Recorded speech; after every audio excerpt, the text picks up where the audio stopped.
देखिए यह जो जाहिर में गेरुआ पहनना, ये तो भारत में, बंगाल में, कलकत्ता में तो मुश्किल था ही था। आप इमेजिन करके देख लीजिए कि अमेरिका में कितना मुश्किल होगा जब स्वामी जी ये गेरुआ माने एकदम विविड कलर का ये ऑरेंज ये जो ड्रेस है पहन करके वो न्यूयॉर्क की गलियों में चलते थे। तो लोग इनको किस दृष्टि से देखते होंगे। मिस एलन वोल्डो, ये जो स्वामी जी की ये जो 1000 आइलैंड पार्क में स्वामी जी के क्लास है, क्लास को जिसने लिपिबद्ध किया है और वो अमर हो गई है, इंस्पायर्ड टॉक जिसने लिपिबद्ध किया वही सारा एलन वोल्डो। तो वो एक हमको बताती है कहानी कि स्वामी जी जब न्यूयॉर्क में किसी कार्य के लिए बाहर जाते तो वो भी उनके साथ साथ में जाती। अभी देखिए कि स्वामी जी एकदम भड़क कलर के ये गेरुआ वस्त्र पहन करके, क्रिम्सन कलर का ये वस्त्र पहन करके, कोट ओवरकोट पहन करके वहां पे न्यूयॉर्क के रास्ते पे चल रहे हैं और सर के ऊपर में वो टर्बन बांधी हुई है, पगड़ी बांधी हुई है। तो सभी लोग उनके सामने इस तरह से देखते हैं कि जैसे ये सर्कस में से कहीं निकल के आया है, न कि ये कौन है। तो ऐसा करके लोग सब उनके सामने देखते हैं। तब ये मिस वर्ल्डो लिखती है कि स्वामी जी के साथ में चलना वो भी एक बहुत बड़ी बहादुरी का काम था। सब लोग मेरी और इस तरह से देखेंगे कि यह एक काला आदमी है, लाल कलर के कपड़े पहन के जा रहा है, साथ में अमेरिकन औरत उसके साथ में क्यों जा रही है, क्या वो इसका किडनैप करके जा रहा है ना कि क्या हो रहा है। तो लोगों के मन में यह प्रश्न होता। तो स्वामी जी को किंतु कोई संकोच नहीं, कोई डर नहीं, किंतु ये मिस वर्ल्डो को थोड़ा सा ये टेंशन हो जाता था। फिर उन्होंने स्वामी जी को बहुत समझाया कि स्वामी जी जब हम बाहर रास्ते पे जाते हैं तो एटलीस्ट आप इस तरह के विविड कलर का, क्रिम्सन कलर का कोट मत पहनिए, थोड़ा सा नॉर्मल क्लोथ्स पहनिए। तो स्वामी जी पहले तो सुनते ही नहीं थे, क्योंकि वही वैराग्य की अग्नि, तपस्या, साधन भजन का जो प्रवाह है उनके मन के भीतर में इतना दृढ़ीभूत हो गया है कि कलकत्ता की गलियों में भी जाते थे, लोग मजाक करते थे, सुनते नहीं थे। तो कलकत्ता में लोग मजाक करेंगे तो क्यों सुनेंगे। किंतु फिर जब मिस वर्ल्डो ने बार बार विनती की तो स्वामी जी ने फिर नॉर्मल कलर के कपड़े जो होते हैं, रेगुलर क्लॉथ जो कि अमेरिकन लोग पहनते हैं, ऐसे कुछ खरीदे और जब गलियों में, शेरियों में बाहर जाना है तो इस तरह के कपड़े पहनना शुरू किया। ओम स्थापकाय च धर्मस्य सर्वधर्म स्वरूपिणे अवतार वरिष्ठाय रामकृष्णाय ते नमः। स्वामी विवेकानंद का लाइफ, उसका हम स्टडी कर रहे थे। ठाकुर की महासमाधि के बाद के दिनों की घटना है कि किस तरह से रामकृष्ण संघ का जो फाउंडेशन जो डाला गया है, रामकृष्ण संघ की जो नींव स्थापित हुई है, उसके पीछे कौन कौन सी घटनाएं हैं। तो एक घटना हमने ऑलरेडी देख ली कि किस तरह से सुरेश बाबू ने, ठाकुर ने जब उनको आकर के दर्शन दिया तो वो नरेन के पास में आए और नरेन को कहा कि मैं जितना रुपया काशीपुर में प्रति माह देता था ठाकुर की सेवा के लिए, उतना ही मैं यह संघ की स्थापना के लिए, जो मठ के लिए मकान भाड़े पे लेना है, उसके लिए दूंगा। तो सुरेश मित्र के ही सर्वप्रथम यह जो अवदान था, उसकी वजह से ये वराहनगर रूपी जो जगह है, वहाँ पे एक भूतिया मकान वो था एक, जहाँ पे और कोई नहीं रहता था, वहाँ पे एक जगह भाड़े की गई। और वहीं पे फिर देखिए कि कुछ दिनों के बाद में सब गुरु भाई गए आठपुर में वही धुनी ज्वला करके जीसस के जो एपोस्टल्स थे, उनका जो फर्वर था, फर्वर ऑफ प्रीचिंग, कि किस तरह से जीसस की इस अग्निमयी वाणी को पृथ्वी के प्रत्येक कोने पे पहुंचाया जाए।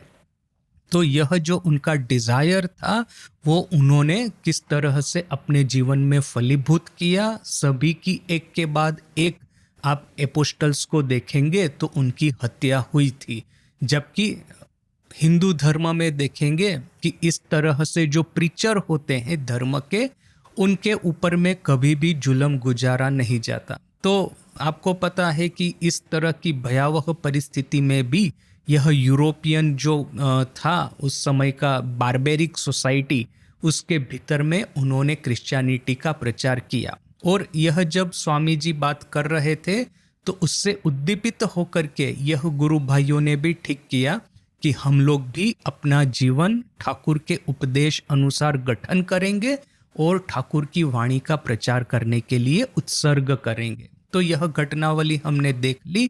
उसके बाद में जब गुरु भाई ठाकुर के मोनेस्टिक डिसाइपल्स कलकत्ता वापस आते हैं वराहनगर मठ में, तब और एक अत्यंत महत्वपूर्ण घटना उसका प्रारंभ होता है। घटनावली का, घटना चक्र का प्रारंभ होता है कि किस तरह से आनुष्ठानिक रूप से हिंदू धर्म में बताई गई विधिवत रूप से संन्यास ग्रहण किया जाए। तो संन्यास ग्रहण की विधि उसको कहते हैं विरजा होम। तो ये विरजा होम करके किस तरह से गुरु भाइयों ने संन्यास लिया।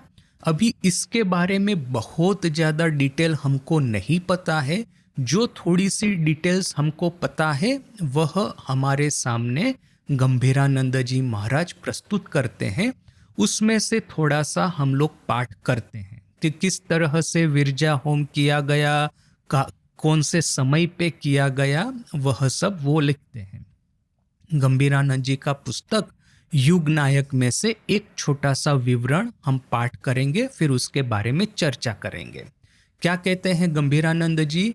एकोन प्रश्नो ए, अभी प्रश्न यही है, त्यागी भक्तवृंदो आनुष्ठानिक रूपे संन्यास लइलेन कबे एवं की रूपे। त्यागी भक्त वृंद आनुष्ठानिक रूप से अर्थात कि हिंदू धर्म में दर्शित विधि के अनुसार उन्होंने संन्यास लिया, कब और कैसे। मठेर आदि जीवनेर जे कयेकखानी चित्रों कथामृतकारेर लेखनी मुखे अंकित हইয়া छे ताहा हইते आमरा जानिते पारी। अंतत 1887 ख्रीष्टाब्देर 21 फेब्रुआरी शिव चतुर्दशी दिने मठेर त्यागी जुबक वृंदेर परिधाने गेरुआ वस्त्र छिलो एवं ओई बत्सर 8 में तारीखेओ गेरुआ वस्त्रेर उल्लेख पाई। जब ये एक डेट फिक्स करनी थी कि कौन से समय में इन्होंने विधिवत संन्यास लिया, तो उसका वैसे तो कोई फिक्स डेट हमको नहीं पता है, किंतु एक डेट रेंज हमको अवश्य पता है कि यह लोग आठपुर से आए तो वो ऑलमोस्ट 31 दिसंबर के आसपास की होगी घटना। और जब ये 8 फरवरी है, 29 फरवरी ना, तो उस समय उन्होंने 21 फरवरी, तो उस समय हमको पता है कि इन्होंने गेरुआ वस्त्र धारण किया है। तो इसके लिए गंभीरानंद जी कहते हैं मठ का जो आदि जीवन है, अर्थात कि वराहनगर मठ का जो प्रारंभिक जीवन है, उसके बारे में जो कुछ कुछ चित्र हमको कथामृतकार की लेखनी के द्वारा अंकित हुए गए हैं, उसको पढ़ करके हम जान पाएंगे कि एटलीस्ट 1887 साल का 21 फरवरी का शिव चतुर्दशी के दिन मठ के त्यागी युवक वृंदों ने गेरुआ वस्त्र परिधान किया हुआ था। और इसी साल की 8 मई तारीख को भी गेरुआ वस्त्र का उल्लेख मिलता है। अर्थात कि आठपुर से आकर के ये शिव चतुर्दशी, यह महाशिवरात्रि, यह जो ऑलमोस्ट 1.5 महीने जैसा समय है, उसी समय के दौरान उन्होंने विरजा होम का अनुष्ठान किया होगा। तो 21 फेब्रुआरी पूर्वेर कोनो विवरण कथामृते नाई। 21 फरवरी के पहले का कोई भी विवरण कथामृत में उपलब्ध नहीं है। तबे आमरा अनुमान करीते पारी जे श्री श्री रामकृष्ण श्री श्री ठाकुरेर प्रदत्तो गेरुआ वस्त्र अंततो ध्यानादि काले मठवासीरा प्रथमावधि व्यवहार करीतेन। 21 फरवरी महाशिवरात्रि के पहले का कोई भी विवरण कथामृत में उपलब्ध नहीं है, किंतु हम लोग अनुमान करके कह सकते हैं कि ठाकुर ने तो अपने यह मोनेस्टिक डिसाइपल है, त्यागी संतान है, उनको तो गेरुआ दे ही दिया था।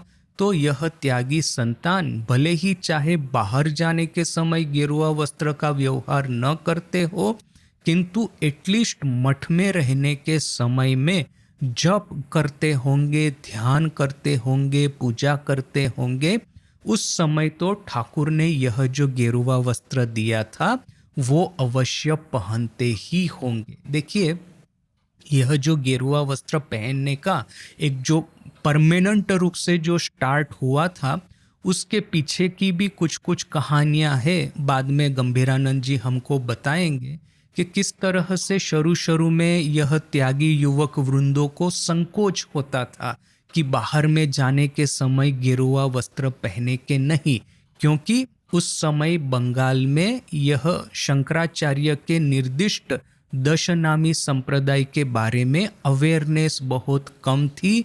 ज़्यादातर लोग तो यही समझते थे कि यह गेरुआधारी अर्थात कौन, तो ये नॉर्थ इंडिया है या वेस्ट इंडिया है, वहाँ से यह जो भिखारियों का दल या तो एक लंबी लंबी जटा वाले बाबाजियों का दल आ जाता है जो कि लड़कों को चोरी करके उठा के ले जाते हैं, यही लोग गेरुआ पहनते हैं बोल करके लोगों के मन में था। तो यह सब जो प्रेजुडाइज था, गंभीरानंद जी कहेंगे बाद में, तो इसी की वजह से ये युवकों को यह थोड़ा सा संकोच होता था कि बाहर जाने के समय गेरुआ पहने के नहीं। दूसरा यह भी एक प्रश्न था कि पैसों का अभाव था बोल करके अभी जिन लोगों ने अपने घर के जो कपड़े पहने हैं वही तो है ना पहनने के लिए। एक गेरुआ वस्त्र जो ठाकुर ने दिया था, इसके अलावा दूसरा गेरुआ वस्त्र लाएंगे भी कहाँ से? तो फिर इसकी वजह से कुछ प्रैक्टिकल कंसीडरेशंस थे, कुछ फाइनेंशियल कंसीडरेशंस थे, मॉनेटरी कंसर्न्स थे, बोल करके ही हो सकता है कि नियमित रूप से प्रारंभ में इस गुरु भाइयों ने गेरुआ वस्त्र धारण नहीं किया था। किंतु जैसे जैसे करके संन्यास जीवन के भीतर में उनका प्रवेश होता गया, जैसे जैसे वराहनगर में उनकी तपस्या, साधन, अग्नि और ज़्यादा प्रज्वलित रूप से और ज़्यादा प्रकाशित रूप से प्रज्वलित होने लगा, वैसे वैसे ही इनके मन में गेरुआ के प्रति जो संकोच था वो धीरे धीरे करके दूर होता गया और बाहर में भी गेरुआ पहन करके जाते थे। और यदि कोई उनकी मजाक भी उड़ाता था, कटाक्ष भी करता था, अपमान भी करता था, तो मन के भीतर में इतना यह जो तपस्या का अग्नि प्रज्वलित हो रहा था कि इसकी वजह से लोगों के अपमान भी जो है वो उनको ज़्यादा स्पर्श नहीं करते थे। इसीलिए यह डेफिनेटली बोलना मुश्किल है कि विरजा होम, ये जो पूरा आपको घटनावली है उसमें विरजा होम कौन से दिन कब हुआ, कौन सी तिथि को हुआ, कौन से उत्सव के दिन हुआ, वह हमको नहीं पता है। अनुमान करके हम कहते हैं कि आठपुर से आने के बाद और महाशिवरात्रि के पहले इस जो 1.5 महीने के आसपास का कुछ समय है, उसी समय विरजा होम हुआ होगा। यहाँ पे बाद में गंभीरानंद जी कहेंगे कि ऑलमोस्ट जनवरी के 3rd वीक के आसपास में यह घटना हुई है। देखिए, यह जो जाहिर में गेरुआ पहनना, ये तो भारत में, बंगाल में, कलकत्ता में तो मुश्किल था ही था। आप इमेजिन करके देख लीजिए कि अमेरिका में कितना मुश्किल होगा जब स्वामी जी ये गेरुआ माने एकदम विविड कलर का ये ऑरेंज ये जो ड्रेस है पहन करके वो न्यूयॉर्क की गलियों में चलते थे, तो लोग इनको किस दृष्टि से देखते होंगे। मिस एलन वोल्डो, ये जो स्वामी जी की ये जो 1000 आइलैंड पार्क में स्वामी जी के क्लास है, क्लास को जिसने लिपिबद्ध किया है और वो अमर हो गई है, इंस्पायर्ड टॉक जिसने लिपिबद्ध किया वही सारा एलन वोल्डो। तो वो एक हमको बताती है कहानी कि स्वामी जी जब न्यूयॉर्क में किसी कार्य के लिए बाहर जाते तो वो भी उनके साथ साथ में जाती।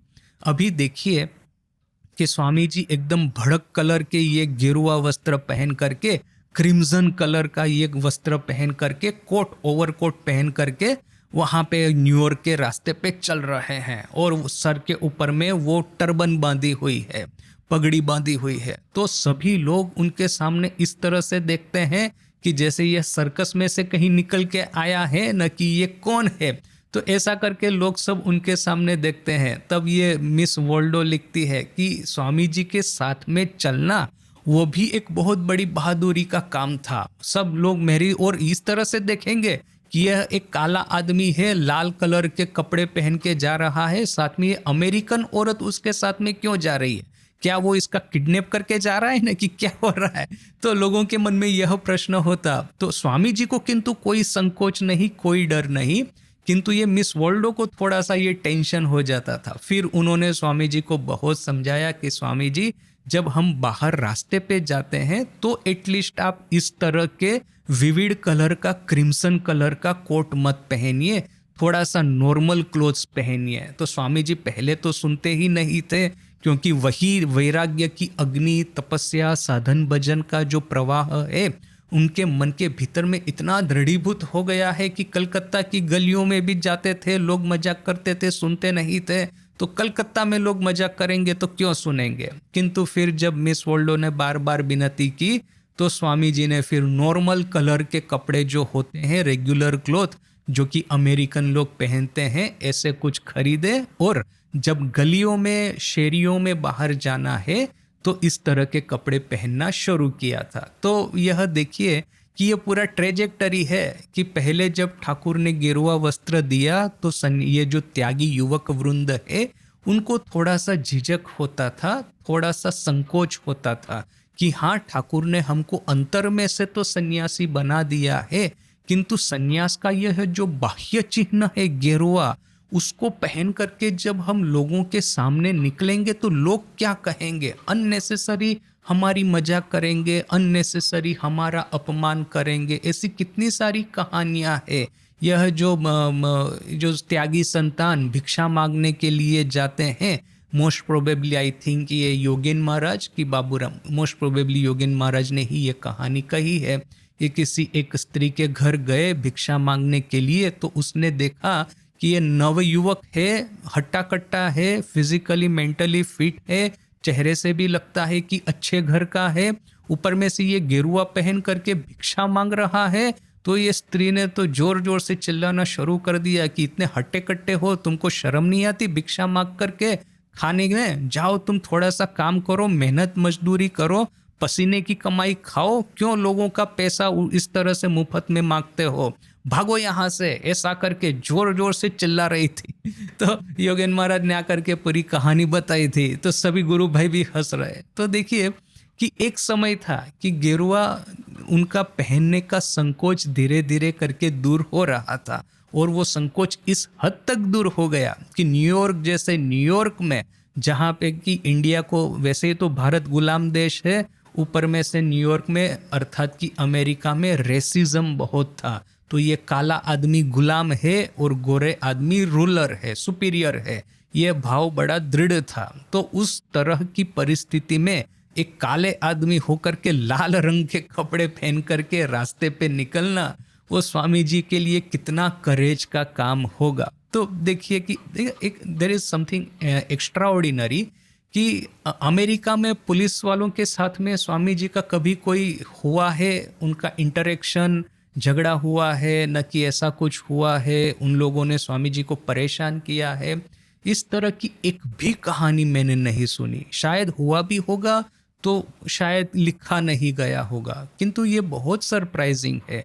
भारत में ही इस तरह की बहुत सारी कहानियां हैं। एक बार स्वामी जी यही नॉर्थ इंडिया में भ्रमण कर रहे थे, तो ब्रिटिश गवर्नमेंट का एक सीआईडी ऑफिसर, उसने सोचा, एक तो पता है ना हमको कि 1857 जो फर्स्ट वॉर ऑफ इंडिपेंडेंस था इंडिया का, उसमें जब हार गए यह हिंदुस्तानी सैनिक, तो फिर वे लोग भाग खड़े हुए और ये गेरुआ पहन करके साधुओं का वो भेष रच करके सब जगह पे घूमते थे।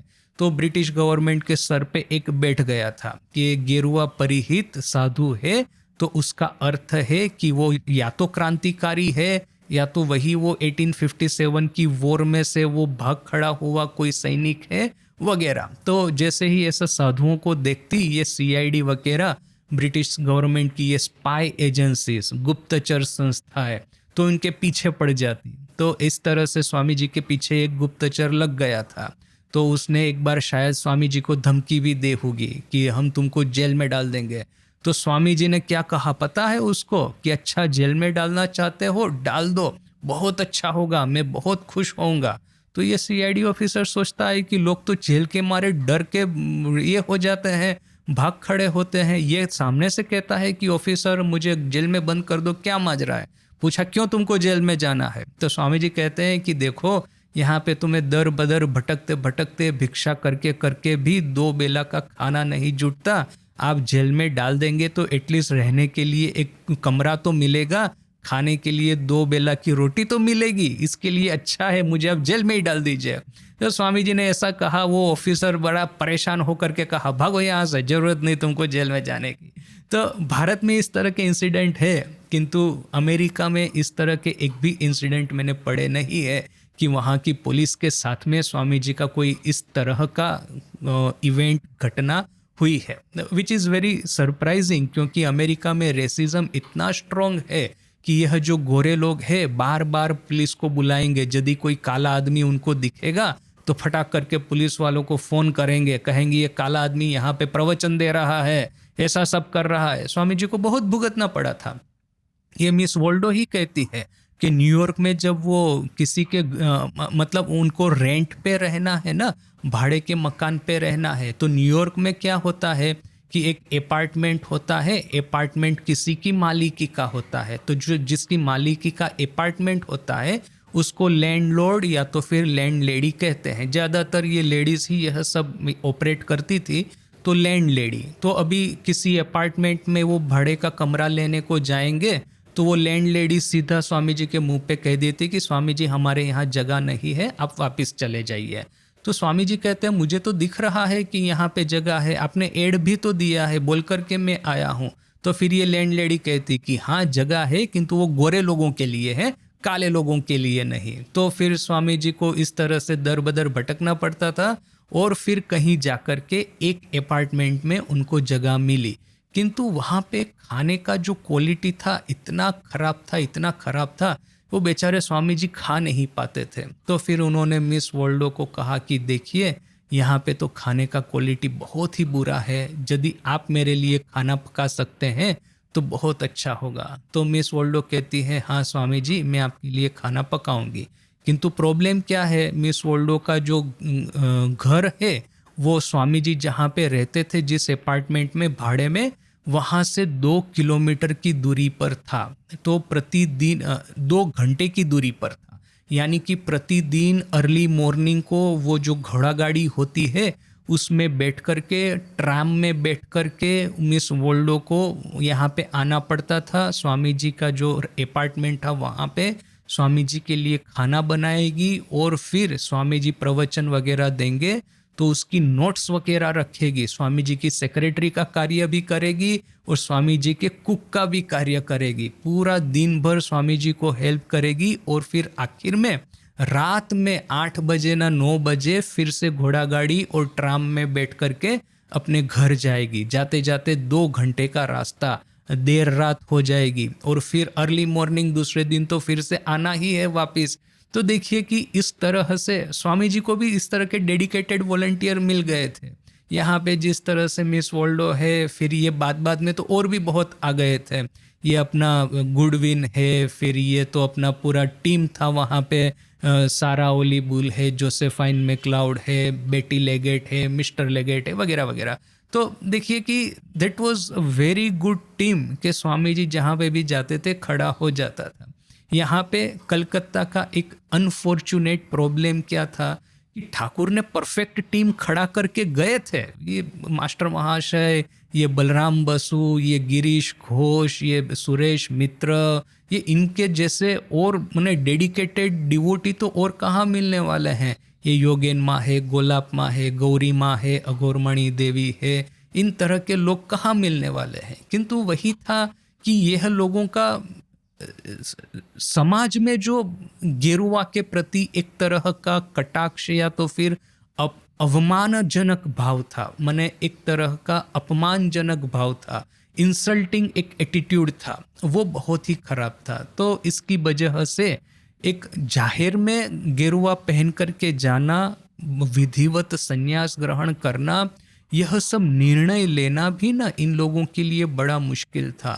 ये यंग लड़के नौकरी नहीं करके, फिर ये संसार नहीं करके साथ में रहते हैं, उसके बाद में यह लोग संन्यास धारण करते हैं, फिर इस तरह से उस समय तो शिव ज्ञान जीव सेवा का तो कार्यक्रम प्रारंभ नहीं हुआ था। वो यदि हो जाता तो उसके बारे में भी विरोध, हमको तो पता है बहुत सारे ये हमारे अगेंस्ट में ये केस भी स्टार्ट किए गए थे, यह कह के कि बेलूर मठ जो है वो तो कहीं एक बाबू की बागानवाड़ी है, माने ये धनी लोगों का ये गार्डन हाउस है, मठ थोड़ी ना है।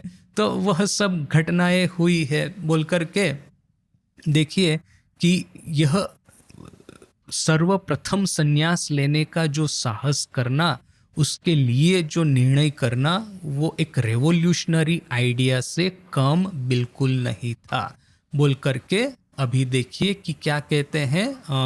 अच्छा, एक दूसरा बात है कि देखिए मास्टर महाशय का भी बड़ा इंटरेस्टिंग है कि ठाकुर जब अत्यंत बीमार हो गए थे, इवन अत्यंत बीमार थे उस समय भी ठाकुर के ज़्यादातर फिलोसॉफिकल डिस्कशन को ही उन्होंने कथामृत में प्राधान्य दिया है। और फिर ठाकुर बोल भी नहीं पा रहे थे जब उस समय के दिनों की बातें मास्टर महाशय ने लिखी ही नहीं है, उसको पब्लिश ही नहीं किया है।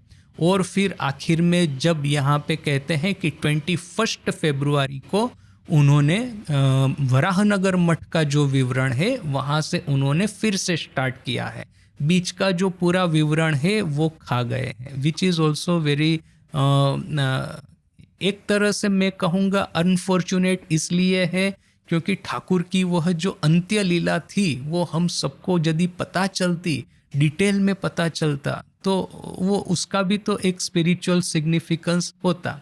किंतु खैर मास्टर महाशय ने सिलेक्ट किया कि मैं इसके बारे में नहीं लिखूंगा। अनफॉर्चुनेटली ये भी देखिए कि जब शरत महाराज है, स्वामी शारदानंद जी महाराज, वो अंत्य लीला के बारे में लिखने को जाते हैं, काशीपुर तक आती है उनकी विवरण घटनावली, तब फिर माँ का निधन हो जाता है, माँ शारदा की महासमाधि हो जाती है 1920 में। तो फिर शरत महाराज का ये लिखने का जो पूरा यह था, एक मूड कहो न कि एक पूरा जो प्रेरणा कहो, वो प्रेरणा ही जैसे कि चली गई। जब तक माँ थी तब तक लिखने की प्रेरणा उनको मिलती रहती थी, माँ की महासमाधि के बाद में लिखने की प्रेरणा ही मिलना बंद हो गई और उन्होंने भी काशीपुर के दिनों का ज़्यादा डिटेल में डिस्क्रिप्शन नहीं दिया। वही बात है कि मास्टर महाशय की जो नोट्स थी उसके बेस पे प्रभानंद जी ने बाद में श्री श्री रामकृष्ण देव की अंत्य लीला बोल करके 2 वॉल्यूम पब्लिश किए हैं। तो यहाँ पे देखिए कि यह जो पूरा एक स्पेक्ट्रम है कि गेरुआ उन्होंने भीतर में से तो इवन देखिए ठाकुर का भी ये जाहिर में गेरुआ नहीं पहनने के बारे में ठाकुर का भी डर था। जब तोतापुरी से ठाकुर ने संन्यास ग्रहण किया उस समय ठाकुर ने पहले ही कंडीशन रखी थी कि मेरी बूढ़ी माँ अभी भी जीवित है तो मैं संन्यास लेने को तो तैयार हूँ, विरजा होम करने को तो तैयार हूँ, और संन्यास का जो स्पिरिट है, काम कांचन त्याग, उसको मैं अक्षरशः पालन करने को तैयार हूँ, लिटरली उसको मैं पालन करने को तैयार हूँ, किंतु मैं गेरुआ वस्त्र नहीं पहनूंगा। क्यों? क्योंकि मेरी बूढ़ी माँ अभी भी जीवित है और वो यदि मुझे गेरुआ पहने हुए देखेगी तो वो बेचारी बड़ी दुखित हो जाएगी। तो फिर तोतापुरी ने उनको ये परमिशन दे दी, एग्जेम्पशन दे दिया, एनओसी दे दिया कि ठीक है वो तुम विरजा होम करो, किंतु बाहर में यदि गेरुआ वस्त्र नहीं पहनोगे तो भी चलेगा। ऐसा बोल करके ठाकुर को भी यही डर था कि जाहिर में यदि इस तरह के गेरुआ पहनेंगे तो बेचारी माँ उनकी जो है दुखित हो जाएगी। और यहाँ पे यह वराहनगर मठ में गुरुबाई थे, उनको यह थोड़ा सा संकोच था कि उनको अपने माँ पिताजी का इतना चिंता नहीं था जितना संकोच उनको समाज के बारे में था। यह सब विवरण आएंगे, हमको विरजानंद जी महाराज वगैरह ये सब विवरण कुछ कुछ है कि किस तरह से वराहनगर मठ के सन्यासियों का अपमान होता था जब वे लोग गेरुआ पहन के बाहर जाते थे। तो फिलहाल हम विरजा होम के बारे में थोड़ा सा आगे देखते हैं।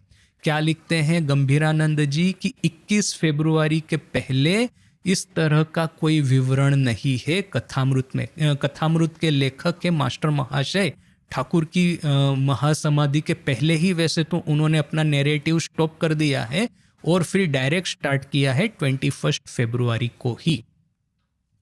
तबु आमरा अनुमान करीते पारी जे श्री श्री रामकृष्ण, ये ऑलरेडी हो गया कि हम लोग अनुमान करके कह सकते हैं कि इवन विरजा हूँ करने से पहले भी ठाकुर ने तो उनको गेरुआ दे दिया था। तो यह गुरु भाई जब ध्यान करते होंगे उस समय अवश्य गेरुआ पहनते होंगे।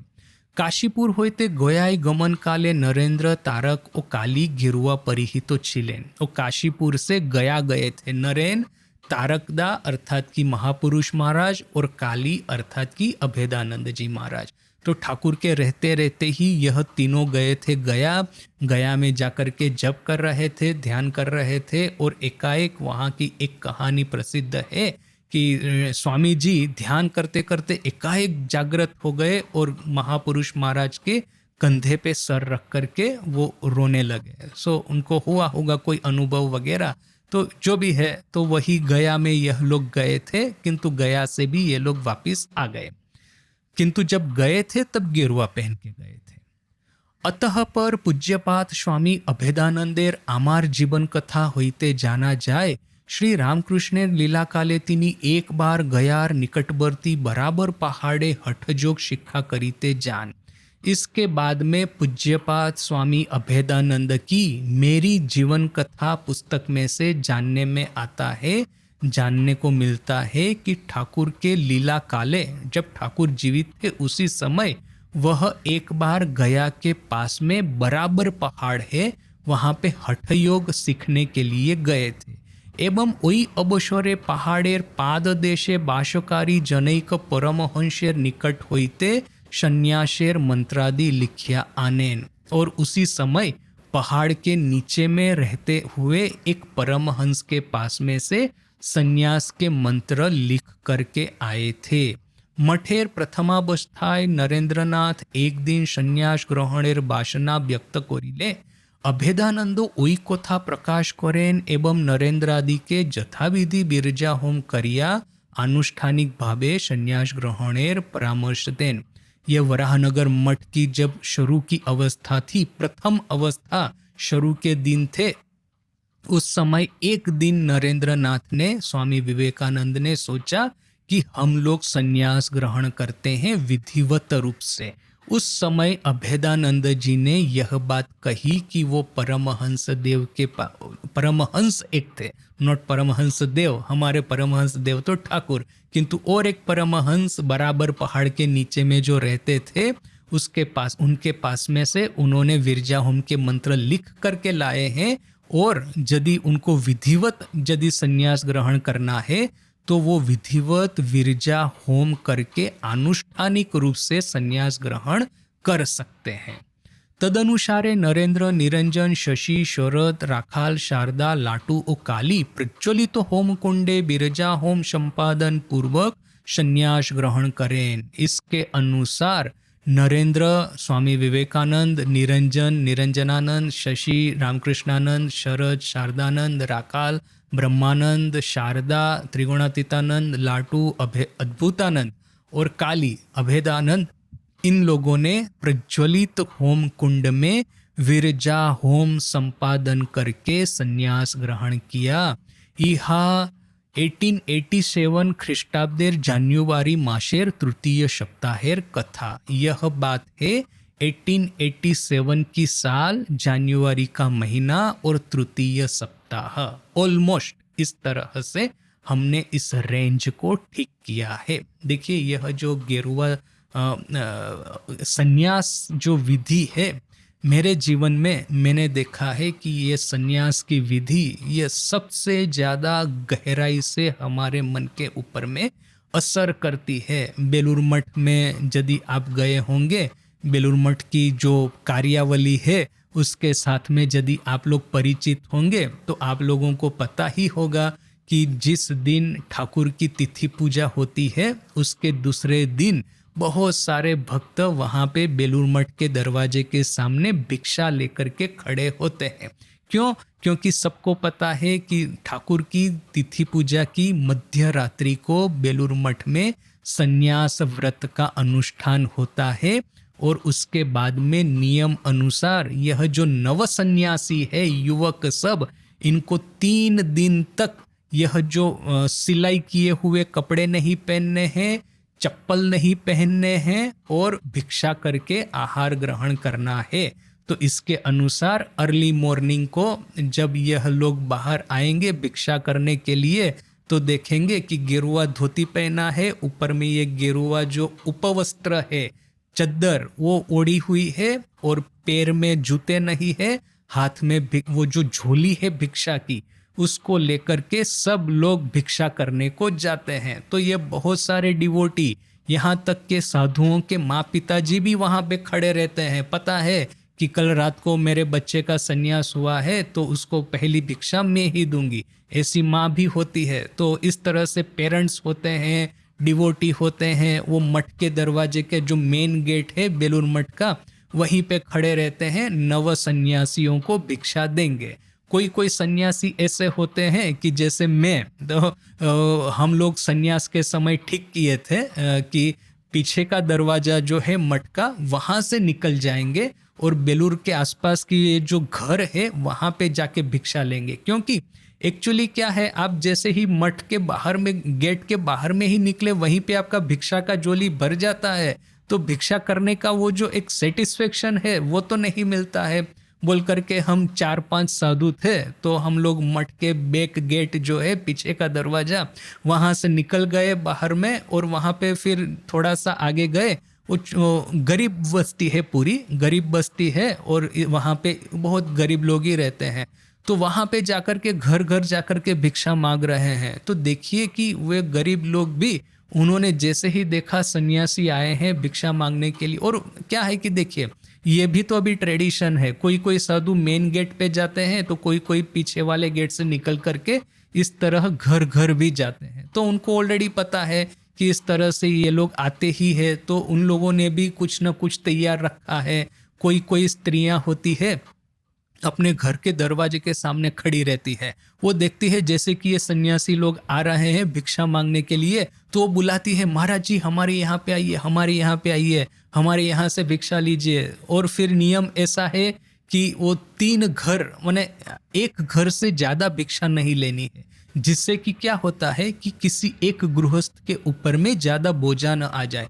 तो अल्प अल्प भिक्षा ही लेनी है। तो वो थोड़ा सा झोली फैला करके थोड़ा सा यहाँ पे लिया, थोड़ा सा यहाँ से लिया, थोड़ा यहाँ से लिया, ऐसा करके भिक्षा लेकर के हम लोग फिर मठ में आएंगे, और फिर जितना भिक्षा इकट्ठा हुआ है वह सब इकट्ठा करके उसके फिर डिवीजन करेंगे, प्रेसिडेंट महाराज को, रिवियर्ड प्रेसिडेंट महाराज को देने को जाएंगे। फिर वो जो ठाकुर को वो कुछ जाएगा उसमें से गर्भगृह में। फिर जब अपना जो मेन डाइनिंग हॉल है वहाँ पे सन्यासी लोग दोपहर का आहार करेंगे, तो उनके लिए कुछ जाएगा हिस्सा।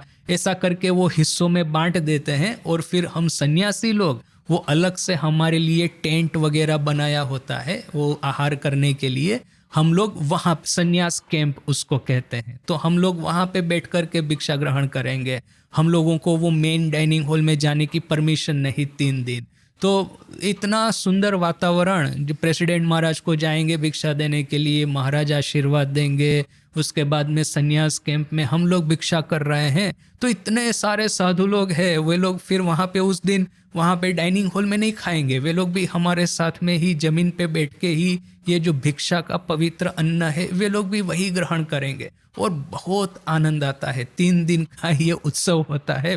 तो ये तो बात के दिन की बात, किंतु इवन अब सन्यास की सेरेमनी है वो तो सीक्रेट है, वो तो सबको पता है कि मध्य रात्रि के बाद में से यह सब प्रारंभ होता है। उस समय मठ में सन्यासियों के अलावा और किसी को प्रवेश निषिद्ध है। यहाँ तक कि मेन टेम्पल में जहाँ पे सन्यास सेरेमनी हो रही है, ब्रह्मचारियों को भी आना एलाउ नहीं है। उस समय में सिर्फ जो सन्यास कैंडिडेट है, अर्थात कि सन्यास लेने के लिए आए हुए ब्रह्मचारी, और जो ऑलरेडी सन्यास जिनका हो चुका है, वही लोग मेन टेम्पल में बैठेंगे। विरजा होम प्रारंभ होगा। हमारे समय में भजनानंद जी हमारे आचार्य थे, तो वो मंत्रोच्चार करते थे और फिर हम लोग रिपीट करते थे, एक के बाद एक जो होमाग्नि प्रज्वलित हो रहा है उसके भीतर में आहुति के बाद आहुति देते जाएंगे, और फिर आखिर में रिवियर्ड प्रेसिडेंट महाराज के पास में से हमको गेरुआ वस्त्र मिलेगा, और फिर रिवियर्ड प्रेसिडेंट महाराज ही ब्रह्मचारी की जो शिखा होती है उसको काट करके फिर वो उसको वहाँ पे विरजा होम में उसको भी आहुति देना होता है। वो बहुत ही सुंदर विधियाँ है, सब एक के बाद एक। जो जिसने इस गेरुआ वस्त्र धारण करने की यह जो पूरी विधि, और फिर दूसरा क्या होता है, जब ये पूरी विधि समाप्त हो जाती है, एकदम अर्ली मॉर्निंग को रिवियर्ड प्रेसिडेंट महाराज के क्वार्टर में यह सब नव सन्यासी और फिर बेलूर मठ के जितने भी साधु हैं सब इकट्ठा होंगे और रिवेred प्रेसिडेंट महाराज सबको नाम देंगे। तो वो भी एक बड़ा आनंद का सेरेमनी है। मुझे याद है कि स्मरणानंद जी महाराज थे उस समय प्रेसिडेंट, और मैं जाकर के सभी को एक के बाद एक जाकर के महाराज को साष्टांग प्रणाम करना है और फिर इस तरह से हाथ जोड़ करके उनके सामने बैठना है और फिर महाराज आपको आपका नाम देंगे, संन्यास नाम। तो जैसे ही मैंने साष्टांग प्रणाम किया, ऐसा हाथ जोड़ करके उनके सामने बैठा, स्मरणानंद जी ने कहा स्वामी कृष्ण सखानंद। तो फिर वो नाम मुझे मिला। उसके बाद में बेलूर मठ में जितने भी सीनियर साधु है सबको जाके प्रणाम करना है। फिर सब आपको अपना नाम पूछेंगे, क्या नाम हुआ, तो सबको अपना नया नाम बताना है। वेरी मतलब इतना आनंद भी आता है और इतना दिव्यता और पवित्रता से भरपूर ये सेरेमनी है। मैंने greatest event in my life. मैं जब ब्रह्मचर्य सेरेमनी, वो भी इसी तरह से होती है मोर और लेस, वहाँ पे भिक्षा नहीं करनी होती है, बाहर में जाके भिक्षा नहीं करनी होती है, किंतु मठ का जो किचन है वहाँ से ही वे लोग हमको भिक्षा देंगे। तो फिर वो हमको जहाँ पे ब्रह्मचर्य कैंप होता है हमको अपने हाथों से भिक्षा का अन्न पकाना होता है। तो वो तो बड़ा ही इम्प्रेसिव था। उस समय मुझे लगता था कि इससे ज़्यादा इम्प्रेसिव और कोई सेरेमनी हो ही नहीं सकती। किंतु फिर संन्यास सेरेमनी जब देखी, संन्यास सेरेमनी का जब अनुभव हुआ, मुझे लगा कि इससे ज़्यादा इम्प्रेसिव और कुछ नहीं हो सकता। तो जितने भी सन्यासी हैं उन सबके जीवन में यह विरजा होम एक अत्यंत महत्वपूर्ण घटना है। आनंद से भी भरपूर है और दूसरा है कि सेंस ऑफ रिस्पॉन्सिबिलिटी। देखिए कि ब्रह्मचारी की जो शिखा है ना, शिखा इज अ ब्रिज, एक सेतु है संन्यास और संसार के बीच। जब तक ये शिखा है आप उस शिखा को पकड़ करके संन्यास के रास्ते से संसार में वापिस आ सकते हैं। विधिवत आपको इसमें कोई तकलीफ नहीं होनी चाहिए, समाज भी शायद आपको एक्सेप्ट कर लेगा।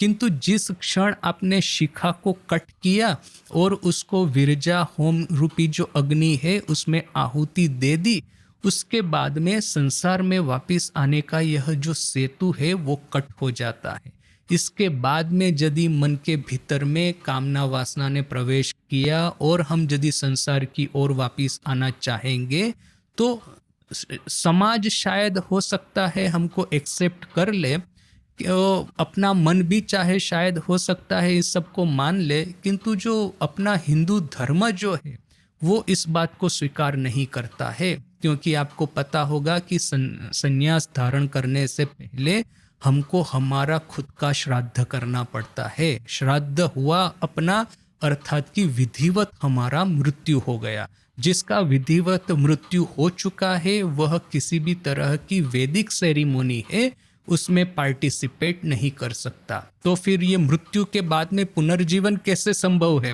मृत्यु के बाद में पुनर्जीवन तभी संभव है जबकि ये देह का मृत्यु हो जाए, नहीं कि देह के रहते रहते आपका पुनर्जीवन हो। सो वो फिर एक स्क्रिप्चरल एक कॉनंड्रम आकर के, पैराडॉक्स आकर के खड़ा हो जाता है। तो यह देखिए कि इवन हम लोगों के लिए आज के युग में यह विरजा होम इतना प्रभावक घटना है, तो उस समय तो कैसा हुआ होगा कि ये गुरु भाई है, यह गुरु भाइयों ने एक साथ में वही वराहनगर मठ में पवित्र विरजा होम रूपी अग्नि प्रज्वलित किया होगा। उसमें एक के बाद एक अपने सभी कामना वासनाओं की आहुति दे दी होंगी। विरजा होम के मंत्र है सब, वो मंत्र का पाठ करने से ही हमको रोमांच हो जाता है। तो एक के बाद एक मंत्रों का पाठ करके आहुति देना प्रारंभ किया होगा और आखिर में उन्होंने अपने संन्यास नाम ग्रहण किए होंगे। आज हमको हमारे संन्यास नाम रिवेred प्रेसिडेंट महाराज देते हैं। उस समय स्वामी जी ने सबको संन्यास नाम दिए थे और स्वामी जी ने स्वयं अपना नाम धारण किया था, स्वामी विविदिशानंद, विच इज सरप्राइजिंग। विविदिशानंद का दो तरह के संन्यास है, हमको पता है, विविदिशा संन्यास और विद्वत संन्यास। विविदिशा संन्यास का अर्थ है कि इस तरह का साधु जिसने कि अभी साधन मार्ग में पैर ही रखे हैं, प्रारंभ ही किया है, उसको सिद्धि प्राप्त करने की बाकी है।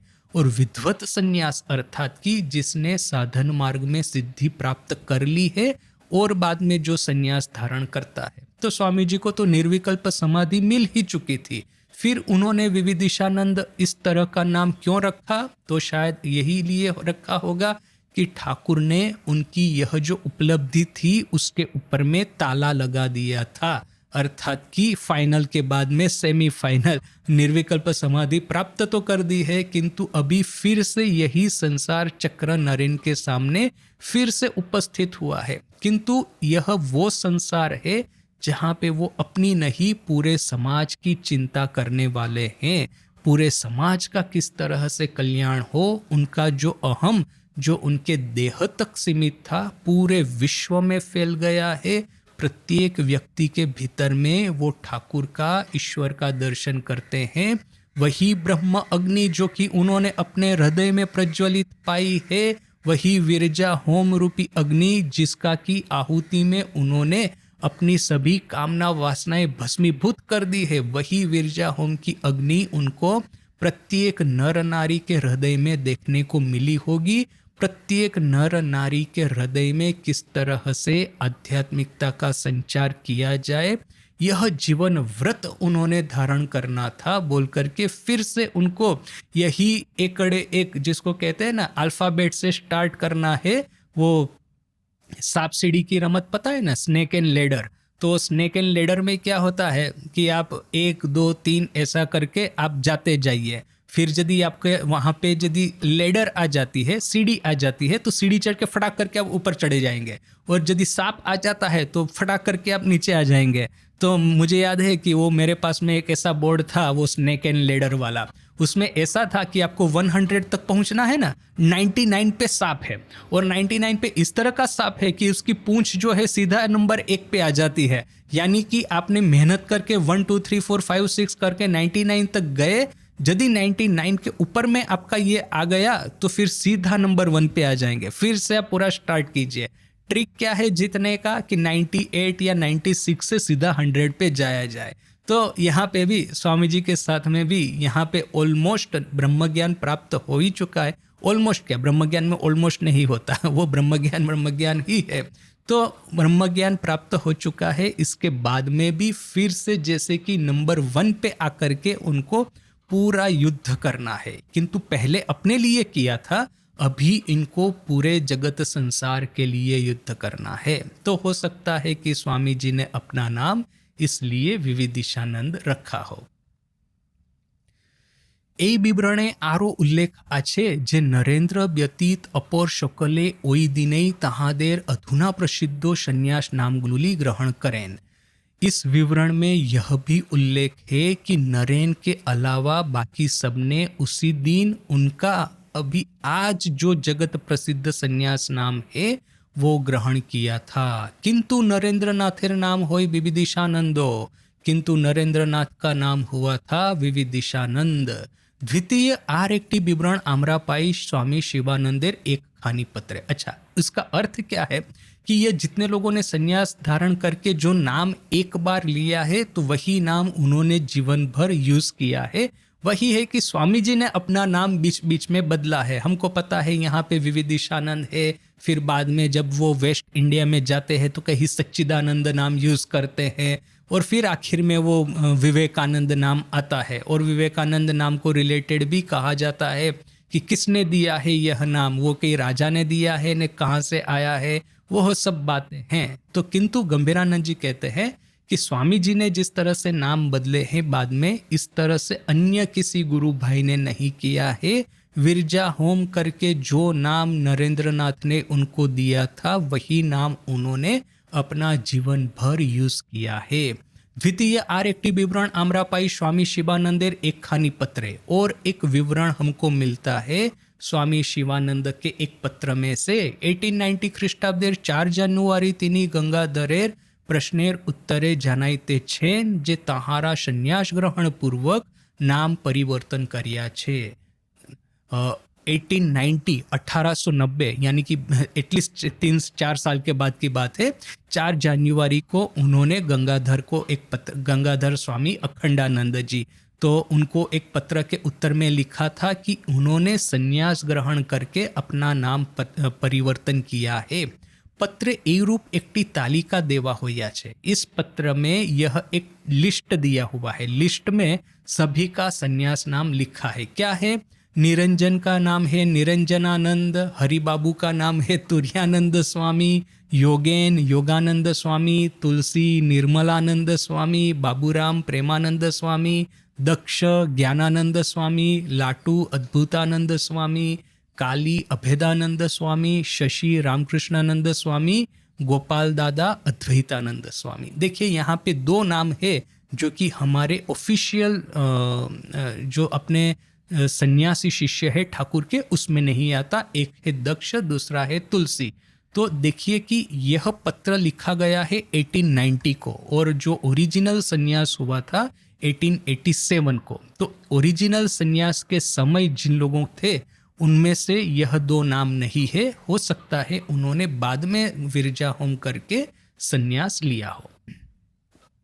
पत्रेर नीचे लेखक तारकनाथेर निजो सही आछे शिवानंद नामे और इस पत्र के आखिर में तारकदा महापुरुष महाराज ने अपना सन्यास नाम से साइन किया है स्वामी शिवानंद।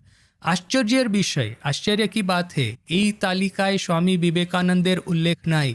इस लिस्ट में स्वामी विवेकानंद का उल्लेख नहीं है। हो सकता है कि स्वामी जी के साथ में अलग से गंगाधर महाराज का तो बहुत सारा पत्र लेखन हुआ था, पत्रालाप हुआ था, उसी में स्वामी जी ने अपनी ओर से पूरा विवरण दे दिया होगा। आर एक विवरण पाई स्वामी अखंडानंदेर स्मृति कथाएं और एक विवरण मिलता है स्वामी अखंडानंद जी की स्मृति कथा में। ताहार मते सन्यासीरा मठे अवस्थान काले गेरुआ वस्त्र धारण करी ले ओ बहिर्गमन काले श्वेतो वस्त्र परिधान करीते।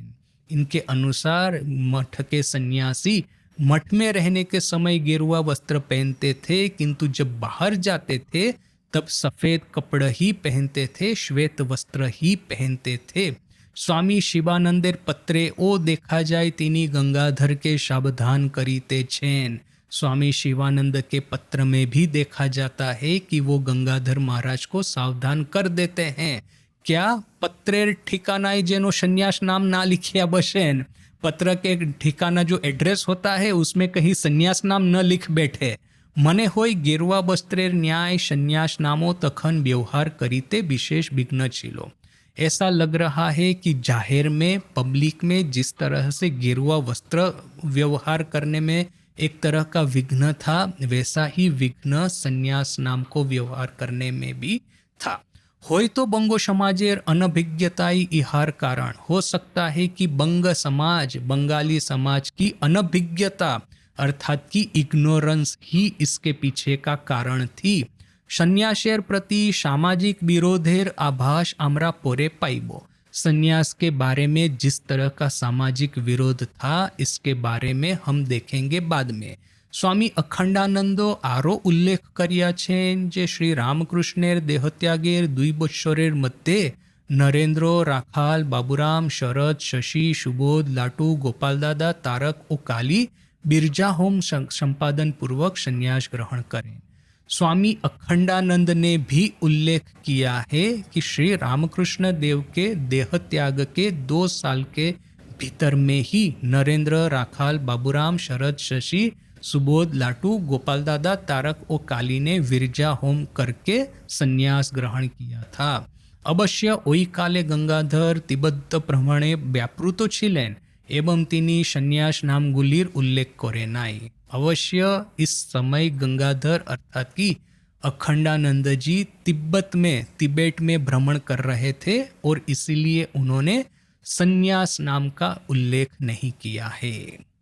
इसके बाद में वो जब स्ट्रगल कि बंगाली समाज कलकत्ता में यह गेरुआ धारण करना, फिर ये संन्यास नाम लेना, इस सब के रिलेट के किस तरह का प्रेजुडाइज था, वह सब विवरण अभी आएगा इसके बाद में, जिसको कि अभी हम हमारे नेक्स्ट क्लास में देखेंगे।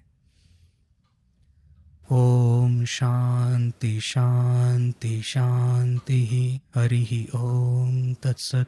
श्री राम कृष्णार्पणमस्तु।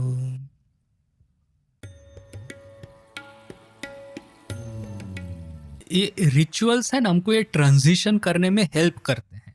अब मान लीजिए आपने कोई रिचुअल नहीं करके शादी कर ली सीधा सीधी, और अभी आजकल ये लिव इन अरेंजमेंट वगैरह होता भी है, बिना रिचुअल्स के आप साथ में रहते भी है, किंतु इन सब का फिर ये लाइफ मतलब कितना टिकेगा? राइट, अभी आज साथ में रह रहे हैं, कल साथ में नहीं रह रहे हैं। जबकि रिचुअल्स जब होते हैं तो आपका एक पूरा एक ओरिएंटेशन होता है कि नहीं, ये जीवन भर का व्रत है, उसका पालन करना ही है। जहाँ पे डाइवोर्स या तो फिर ये सेपरेट हो जाना बड़ा आम बात है, वहाँ के आप बच्चों का माइंडसेट देखिएगा कि वो प्रॉब्लम चाइल्ड बचपन से ही वो कोई ना कोई वो एक साइकोसिस का भोग बन करके रह जाते हैं। आज जितनी भी आईवी लीग कॉलेजेस है अमेरिका की, देखेंगे कि 60 to 70% आपको एशियन ही दिख जाएंगे अमेरिकनों की वजह। क्यों? क्योंकि एशिया में क्या है, एक स्टेबल फैमिली सिस्टम है बोल करके अपने यहाँ पे बच्चों का जो परवरिश होता है वो एक स्टैंडर्ड रीत से होता है, उनको एक मेंटल नरिशमेंट मिलता है बोल करके वे लोग स्टडी में काफ़ी एडवांस होते हैं। ऐसा नहीं है कि बाय डिफ़ॉल्ट अपना आईक्यू ज़्यादा है, अपना नरिशमेंट इस तरह से होता है। So that is one big thing.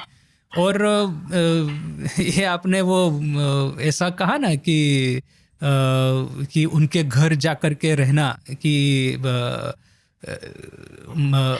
पति के घर जाना। देखिए कि माँ के जीवन में भी एक घटना है। उस समय राधु माँ के साथ में झगड़ा करके चली गई, तो माँ के साथ में झगड़ा करके चली गई और अपने पति के वहाँ पे रह रही है। तो माँ को उस समय बड़ा दुख हो गया, तो माँ ने अपना गुलाब माँ ने कि किसी को कहा कि देखा आपने, मैंने राधु की इतनी परवरिश की और फिर भी मुझे छोड़ करके अपने पति के घर चली गई, मुझे बहुत दुख हुआ इस बात से। तो गुलाब माँ सामने कहती है कि माँ, आप भी तो अपने पिताजी का घर छोड़ करके ठाकुर के पास आई थी दक्षिणेश्वर, आप ये बात भूल गई क्या? तो फिर माँ और फिर क्या उत्तर दे बोल करके माँ चुप हो गई।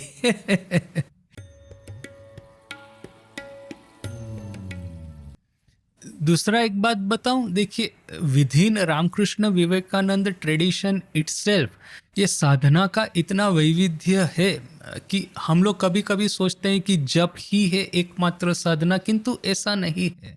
बहुत तरह के डिफरेंट मेथड्स आप इस्तेमाल कर सकते हैं और दे आर परफेक्टली लेजिटिमेट। बस वही है कि उसके बारे में आपको थोड़ा सिस्टमेटिक ट्रेन करने वाला कोई चाहिए।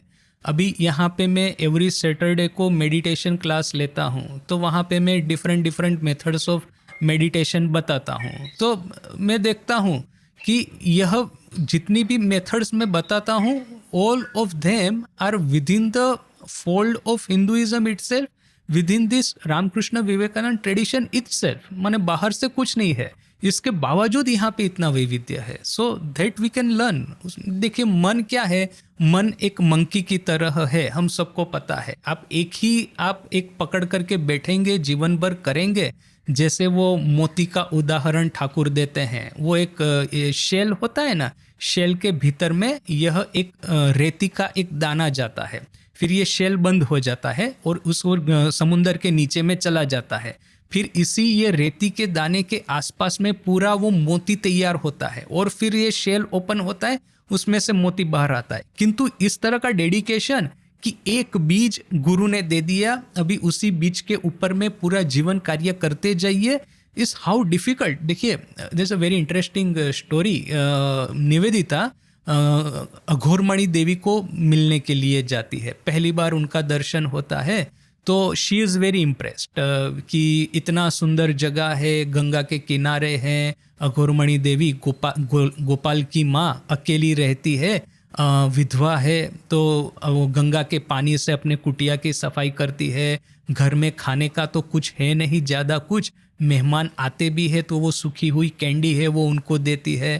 तो शी इज़ वेरी हैप्पी और आकर के स्वामी जी को बड़ा उत्साह के साथ में बताती है कि मैंने वो गोपाल की माँ का दर्शन किया। तो स्वामी जी कहते हैं, you have met the real India, India of prayers and tears, vigils and meditation, that India has gone never to return. अर्थात कि तुमने असली इंडिया का दर्शन किया है, असली भारत का दर्शन किया है, India of prayers and tears.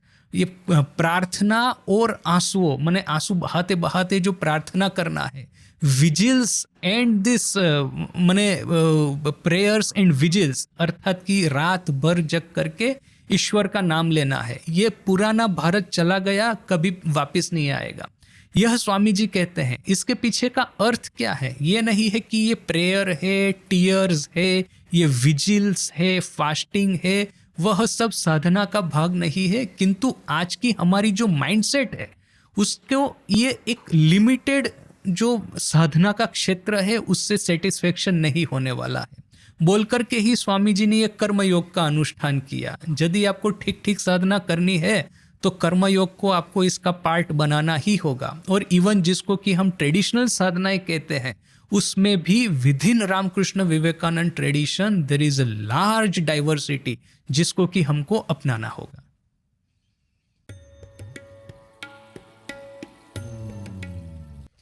और देखिए, कभी कभी मुझे डर ये लगता है ना कि हम ही जैसे कि स्वामी जी को फिर से यहाँ से भगा रहे हैं।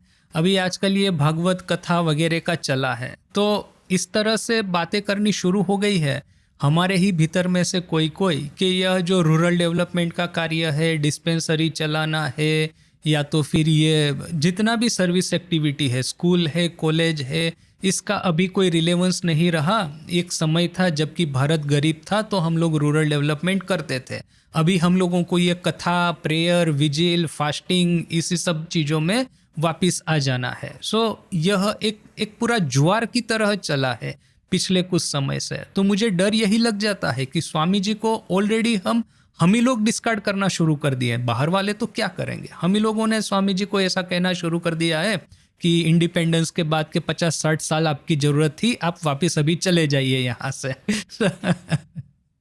ना, यहाँ पे जैसे आपने कहा कि ये बात तो सही ही है कि पहले अन्नदान, उसके बाद में जीवन दान, उसके बाद में विद्यादान, उसके बाद में ज्ञान दान, ये जो स्टेजेस है स्वामी जी ने खुद ने ही कहे हैं। किंतु गोइंग डीपर देन दिस कि कर्मयोग एज ए साधना, देखिए आप एक्चुअली क्या साधना करते हैं कर्मयोग के नाम पे? ज्ञान दान देते हैं, जीवन दान देते हैं, दैट इज अनदर थिंग कि मैं कर्मयोग कर रहा हूँ लोक कल्याण के लिए, लोगों के भीतर में ईश्वर देख करके उस ईश्वर की मैं पूजा कर रहा हूँ। दैट एटीट्यूड जो स्वामी जी ने चेंज किया है। अभी तक देखिए, अभी हम लोग जो कथा भी करते हैं तो नज़र के सामने वो जो भी भगवान की कथा करते हैं वो भगवान को नज़र के सामने रखते हैं, कहते हैं कि उनको सुना रहे हैं। यानी कि भगवान को मूर्ति में ही देखना, भगवान को अवतार में ही देखना, भगवान को धर्म की किताब में ही देखना, दैट इज जो एटीट्यूड था वो स्वामी जी ने चेंज किया है। फंडामेंटली भगवान को जनसाधारण के भीतर में देखिए, दैट एटीट्यूड शिफ्ट जो है वो अभी भी हम नहीं समझ पाए हैं।